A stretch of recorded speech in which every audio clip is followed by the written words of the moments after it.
Hi guys, Nick Bosco here with another edition of MMA Media Monthly.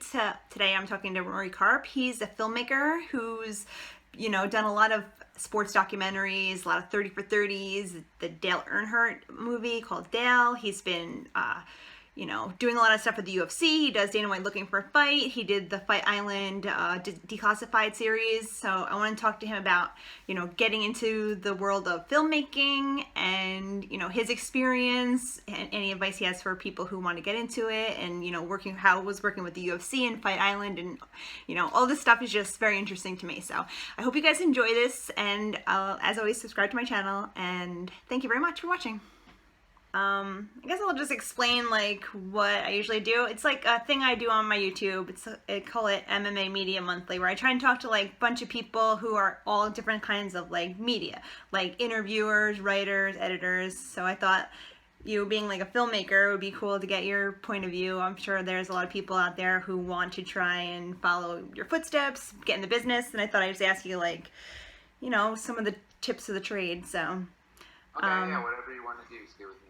all right, cool. Do you want to start off just like telling me like a little bit about yourself and how you like got into this line of work? How I started, it was really in high school. My high school had a TV production class, and I was not very athletic, even though I was on the football team my senior year, but I was on the scout team.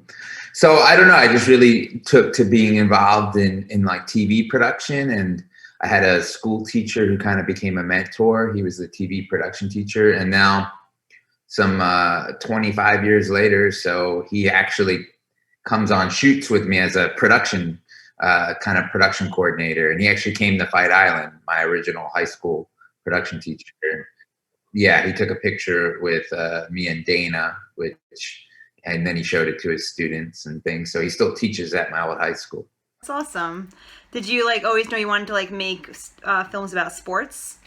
No, originally I wanted to be more like in front of the camera, and then like I hosted a show in college, and then when I graduated, I was just looking for a job, and NFL Films, it was a company in New Jersey, the production company for the National Football League, and they had actually put an ad in the newspaper, the Philadelphia Inquirer. They were looking for people, and someone told me about it, so I actually applied and got an interview there, and that's how I kind of fell into the sports side of things.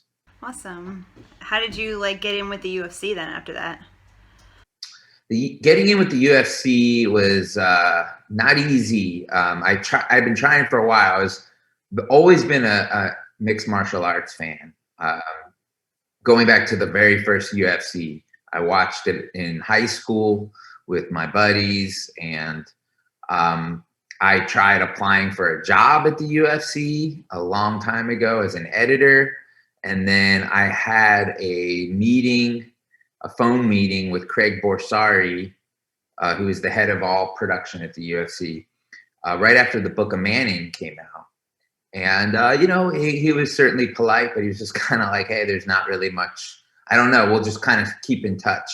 And nothing really came of it. And then what happened was I was doing a TV series called Snoop and Son that followed Snoop Dogg, and his son was a senior in high school at Bishop Gorman in Las Vegas and played on the same football team as Lorenzo Fertitta's son, Nico. So the very first day of training camp, I recognized Lorenzo Fertitta on the field. And I approached him and kind of introduced myself, told him we were filming the show, and, he's very cordial and whatnot. And then we wound up filming a little bit with his son and actually mic'd his son during practice. And I asked Lorenzo if he just wanted that footage to have for his own library. And, he was like really appreciative of that. So that kind of started a relationship. And we actually interviewed Lorenzo for the series and interviewed Dana. And then Lorenzo really helped. We had an issue. I can't even remember what exactly the issue was, but it was like a release wasn't maybe signed by the high school for something, and he helped push it through. and it was just really helpful. And then I'd met Craig Borsari again at a pay-per-view, and we just kind of kept in touch. And I pitched them about doing a show on CM Punk right when it was announced that CM Punk was going to fight. Like literally the next day, I put together a treatment and proposal to follow him, and they were really into that. And they actually asked if I'd be willing to run it through this other production company that does The Ultimate Fighter. And I told them I wanted to do it through my company.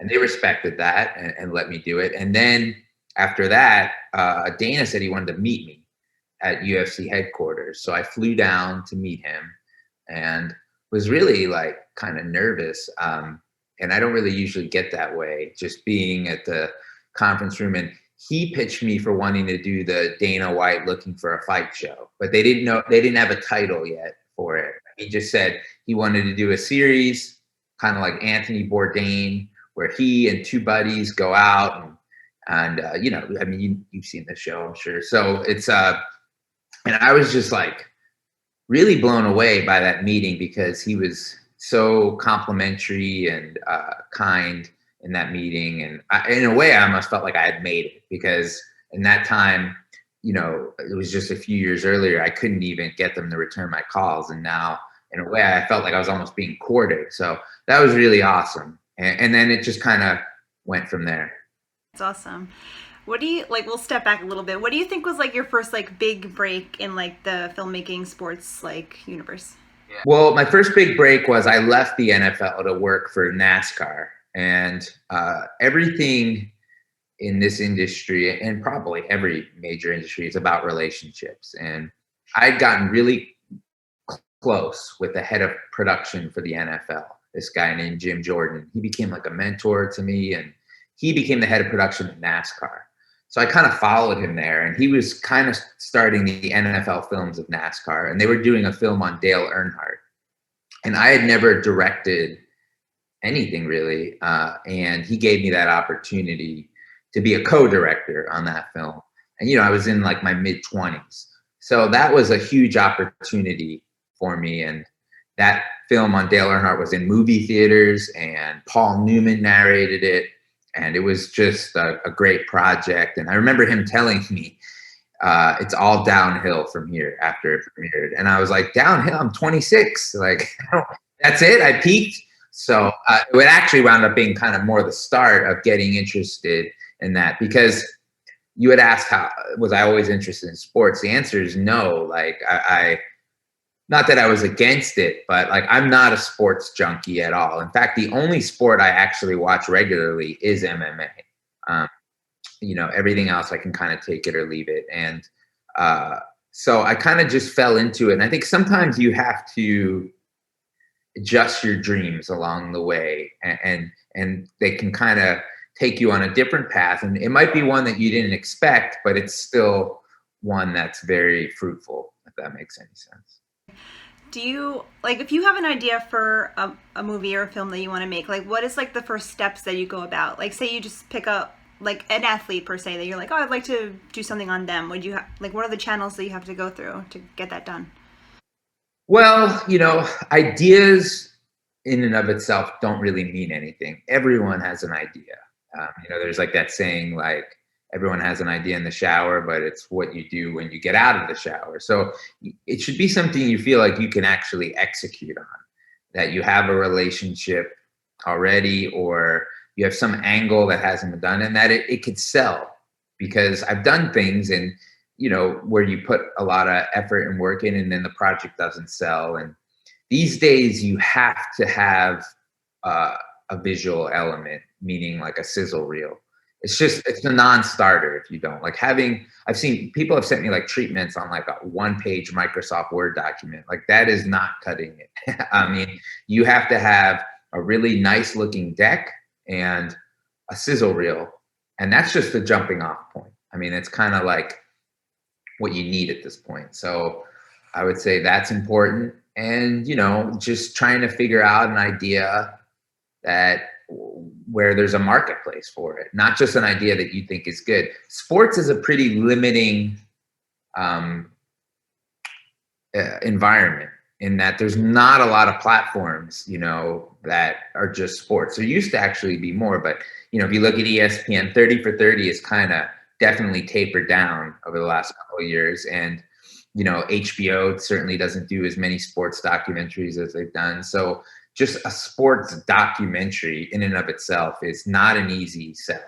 So you got to have something really current about it beyond just a good story. There has to be something that people have not seen before, or it has to have access to an athlete like a Tom Brady or LeBron or somebody where you're just like, wow, like this is special. Yeah. Do you have like a certain crew that you always work with? Like if you have a project that you're embarking on, do you like have your people set for each job, or how do you go about like recruiting people for that? Definitely. I definitely have my people 100%. I have a group that I work with, and they really, make me look good. Editors and cinematographers and producers. And these are people that I've come up with. Some of them I met when I was at NFL Films, some NASCAR, some post NASCAR. But yeah, it's always dangerous working with a stranger, especially, I actually had a bad experience and I've been burned before bringing people into that fold, because you have to have people you can trust. And you're working around people that are high profile and celebrities often. And that's a major trust factor. And you can't have someone that's going to act inappropriate or do something. I mean, I had somebody do that once with Dana, and I had to leave a shoot to go to her funeral, so I wasn't there, and it was the only time I was not on a shoot. And of course, something happened, and I felt really bad about it, and I apologized to him and told him, like, I was just trying. It was my mistake. This person asked for an opportunity, and I gave it to him, and he burned me. And he was understanding. He said, that he said that has happened to him too. But I learned that you can spend years building up a relationship, and it only takes one schmuck a couple of minutes to screw it all up for you. So you just have to really be careful that who you bring around and bring into the fold. What about like the daily ins and outs of what it takes to make these sort of films? Like a lot of people will probably be like, I want to be a filmmaker, but like it's so much travel, I'm assuming, involved. And like, what are like the hard parts of it? The hard parts, I mean, I don't know. I don't. It's like any creative endeavor, you need to sacrifice something. But I don't like it when I watch a lot of shows on like our YouTube on filmmaking, and they act like it's this like backbreaking endeavor. To me, it's a privilege. I mean, anything worthwhile takes hard work. Anything. If you want to have a good marriage, it takes hard work. If you want to be a good parent, it takes hard work. So that's a prerequisite for anything you want to be good at.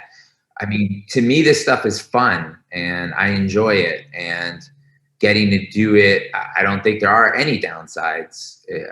It's a great opportunity, and there's a lot of people that go to work and don't like their job, and it's just a job. It's a job to them, and their relief is when they get to come home. Like, I love my job. Like, don't I probably shouldn't say this, but I do it for free.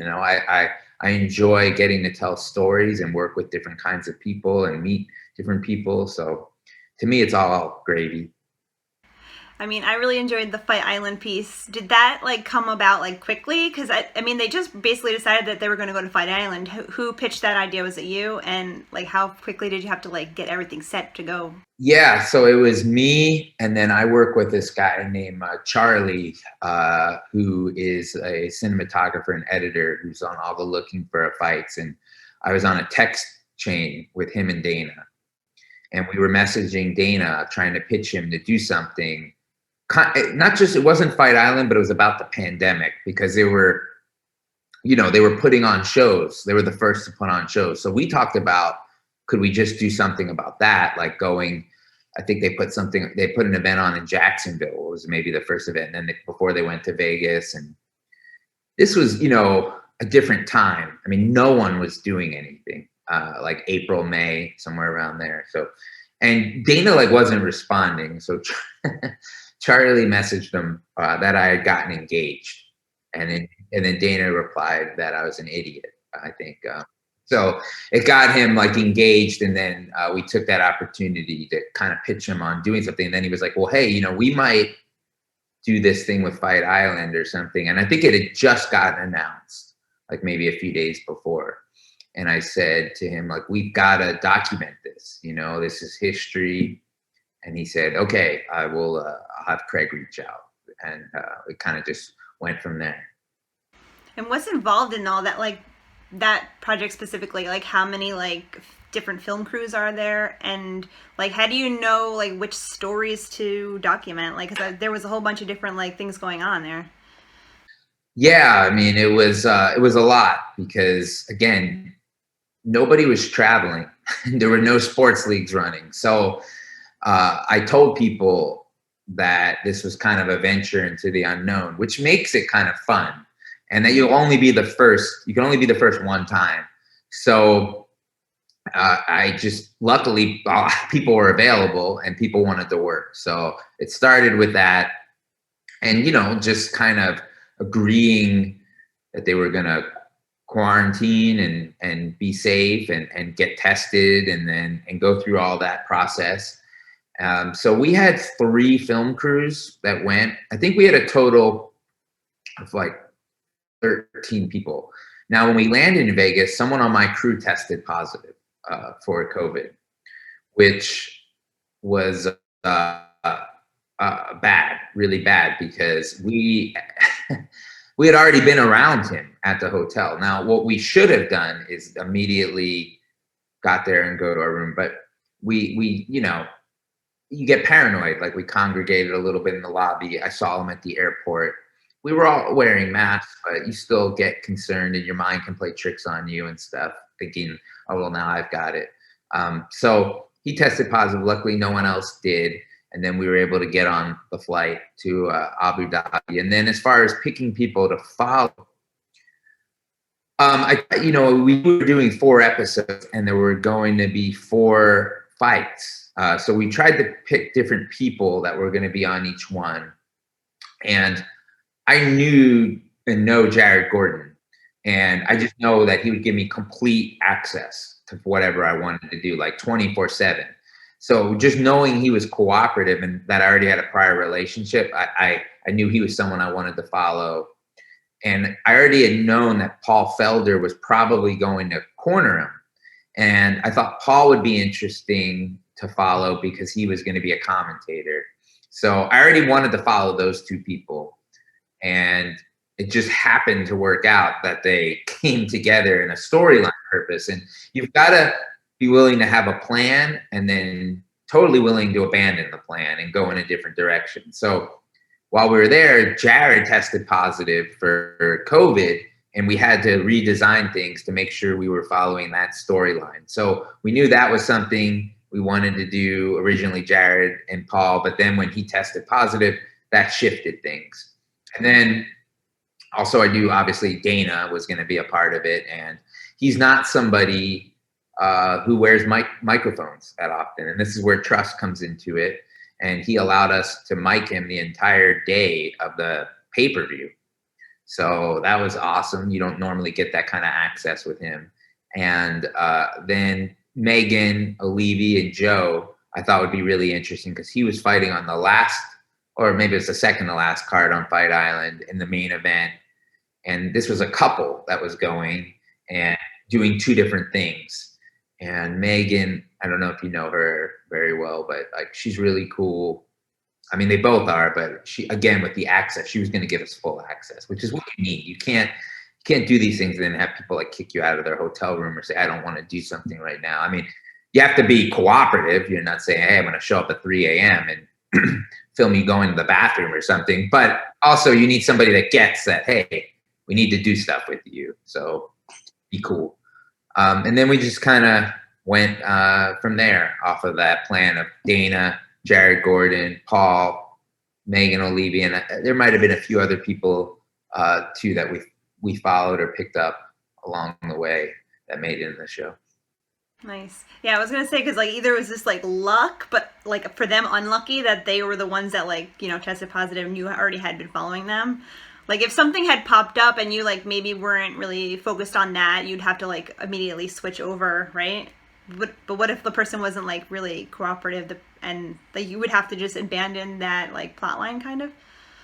Well, again, I just tried to pick people that I like. With Jared, when he tested positive, we still filmed with him. We went and we're in like hazmat suits in his hotel room. So, you know, I just explained that stuff ahead of time, that you've got to be willing to sometimes deal with the uncomfortable.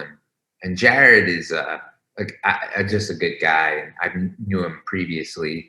He was picked on looking for a fight, so as the fighter. So I've known him since then. And then, a credit to Dana too, is that he allows us to film stuff and doesn't filter. Um, uh, Probably sometimes maybe to the dismay of other people in production at the UFC, but like he doesn't tell me to like take stuff out. And he's really cool in that way. And when he watches stuff, one thing we had is we had his audio from a fighters meeting. Like he does like a pre-fight, like kind of pep talk, and he didn't want cameras in there, but we still rolled audio. So he wanted that taken out. So I went to him and kind of, he's like, look, he's like, I give my word to that we're not going to film these things. And I just explained, well, you didn't know, we kind of did without your knowledge. And I said, this is declassified. So we're kind of letting a window into what you don't normally see. And I kind of gave my reasoning of why I didn't think it was maybe betraying someone's trust. And very, it's hard to maybe have him change his mind, but he will listen. And he did. And he said, okay. So that was pretty cool. I mean, you gave your thoughts a little bit about like people who want to get into the business, what they need to do, but do you ever like go searching on like YouTube or something for people who are trying to work their way into it? I know with like writing, you can kind of start off slow, like you start off with like not getting paid, just getting your feet wet. Is it like kind of like that with like maybe if someone could post on YouTube, do people like notice that sort of thing, or and then maybe the connections you can make from that? Well, I think there's probably never been a better time, to my knowledge, if you want to get involved in some form of production, film or TV, if you want to be the creator of content. Because there's not as many barriers to the point of entry. When I was in college, a camera was really expensive. And if you wanted to edit, you had to buy an Avid, and it was like $60,000. So there was a lot of, and then you had to get someone to watch it. Like you'd have to send a videotape to someone for them to watch. Now, if I'm a high school student, even, you can get a really, really good camera that you could film a whole movie on, for probably like $2,000. And editing software like Adobe Premiere or Avid is $20 a month. And you can edit on your Mac, and you can bring it anywhere and edit. And there's tutorials on how to edit, to do every single effect if you want to learn it, on YouTube. And then you can post your work on Vimeo or YouTube or Amazon or whatever the platform. So it's really up to you. And I think that's the biggest piece of advice that I give, is you have to take action. And I just think the days of like submitting a resume and I mean, even if you are going that route, like you want to be, I think you do have to start maybe as a production assistant or an intern or something like that. That's great, but you should still be doing the other stuff if you want to be a content creator. If you want to do, let's say you want to learn how to do audio, like that's your thing. But you should buy audio gear and start doing it. That's the best way to learn, in my opinion. And that's how you kind of build relationships and clients and things, is through the work. Definitely. I mean, my son is 10 and he likes fishing. He makes these little fishing videos that he just like edits on his phone, and I'm like blown away like by how good they come out sometimes. So like that's crazy how you can just like do that on the phone, you know? Yeah, no, definitely. I think there's no excuses anymore. And you've just got to be willing to do the work. And that's a cliche, but you have to be willing to do the work without a tangible reward in sight. I think that's what gets people. They want to like have an assurance, like, I'm going to do all this, but something good's going to happen. Well, no, that's not how life works. You got to be willing to do it just to do it. And again, that's for like, if I want to make a movie, you have to make a movie. That's how you get better making movies. I wanted, like with writing, I mean, you could read books about writing theory. I mean, I read a book by Stephen King on writing. His number one advice was to write every day. So just the act of doing it makes you better, but you've got to do it and also get feedback on it. That's another thing, and get constructive criticism. The key is constructive. Somebody that's going to evaluate your work and tell you why it is or is not working, and offer feedback on how it can get better and what you can do. Because I've had people reach out to me with that stuff too. Will you watch this? And I watch it and they ask for feedback and I give it, and I've literally not heard back after that. And I don't think I'm being cruel or anything, but I do give my opinion. I say what I think is good, and that it's great that they actually did something, which is an accomplishment, but here's what I would do to make it better or for the next one. And, creative people can be sensitive sometimes.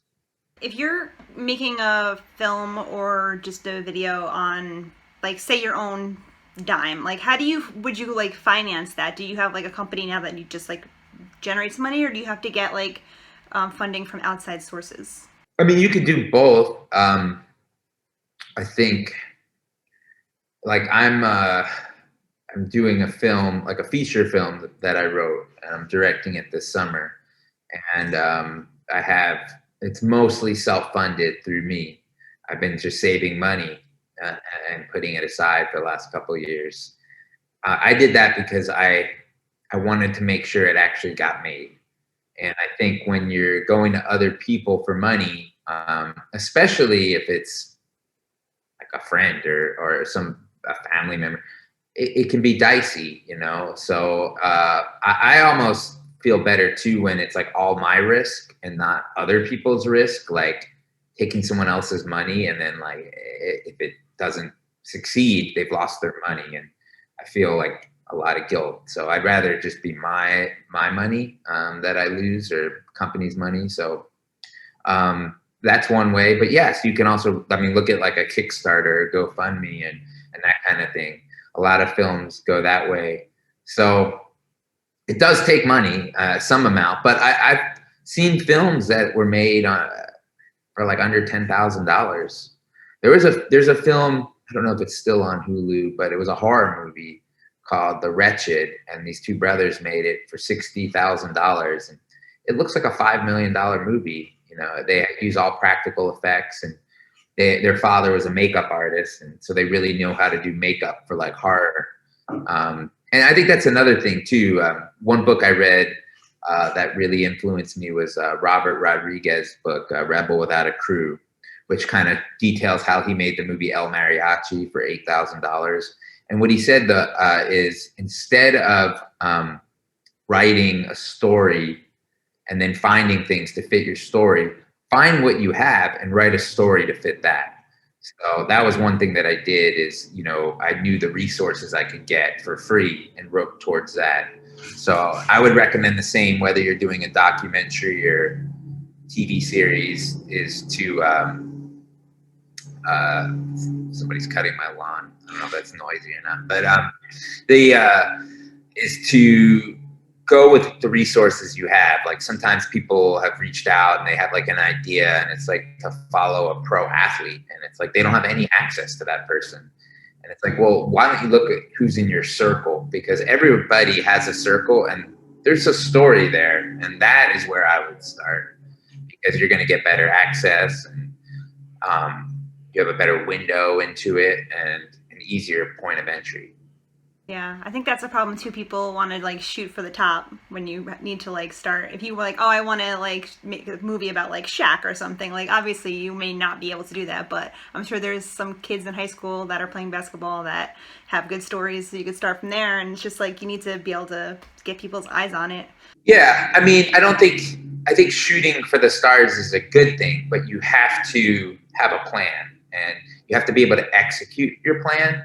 And you just don't want to be like a pie in the sky where it's just this dream that is like almost not tangible. So if you want to do that, you just have to figure out how that can happen. Like, do you know somebody who knows somebody who knows somebody? And why are they going to work with you, that person? Is it because of a favor? Is it because you've got something to offer that no one else does? If you're completely inexperienced and have never done it before, yes, it might be better to start with going another another angle around. So that's definitely my advice that I offer new filmmakers or new people coming into it is you know go with what you know first. Um, do you have any other UFC projects that are coming out, or is there going to be like another Fight Island edition? I like seeing all like the backstage stuff and anything like that coming out. No, that is fun. We just filmed a new Looking for a Fight in Houston, which I think turned out pretty well. It's the first city that we've actually gone back to that we had filmed. And Dana, famously, he and Matt and Nick the Tooth rode bulls the first time, which is insane. It's probably the most dangerous thing I think you could actually do, except maybe like free climb up a mountain. But so Dean Thomas is actually gonna, I don't want to give it away, but he gets into the arena with a bull this time. And then we do a series now with Dean called the Dean Diaries. I don't know if you've seen that. And we filmed one with Amanda Nunes and Nina, and we filmed the one with Gilbert and Herbert Burns, which is really fun too, because like I didn't really know anything about Gilbert Burns. And he's really funny. Like he played soccer, he and his brother, against Dean and his son. Then he invited us over to his house and he made like a Brazilian dinner. And like that's a really fun episode. So I love working with Dean Thomas. He's become like a really good friend. And so hoping to keep doing the Dean Diaries as well. Well, I mean, that's all the questions I had. I really appreciate all your insight and your tips and everything. This has been really great. Sure. Thanks for having me, and continue success.